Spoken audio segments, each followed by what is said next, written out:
कधी भाजपच्या घरी गेली आहे? हां, उलट ज्यांच्या घरी गेली होती आमच्याकडे असताना जे लोक, त्या मोदींच्या मांडीवर बसलेत आणि मोदी त्यांना दूध पाजतायत मांडीवर घेऊन. जे लहान मूल पाजतं ना, हां, लहान मुलाला आई पाजते ना, तसं आईच्या ममतेने त्यांची मोदी काळजी घेत आहेत. 70,000 कोटीचा सिंचन घोटाळा ज्यांच्यावर मोदीने आरोप केला त्यांना तुमच्या उपस्थितीमध्ये मंत्रिपदाची शपथ दिली जाते. हे कोणत्या संविधानात लिहिलेलं आहे? सांगा ना, संविधानातल्या कोणत्या कलमात लिहिलेलं आहे? सांगा तुम्ही.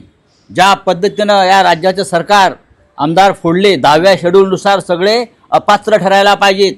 नरेंद्र मोदींच्या दबावाखाली सर्वोच्च न्यायालयानं चंद्रचूड यांनी निर्णय दिला नाही. हे का संविधानामध्ये बसतंय का? चंद्रचूड यांच्यावरती खरं म्हणजे खटला दाखल केला पाहिजे. ज्या पद्धतीने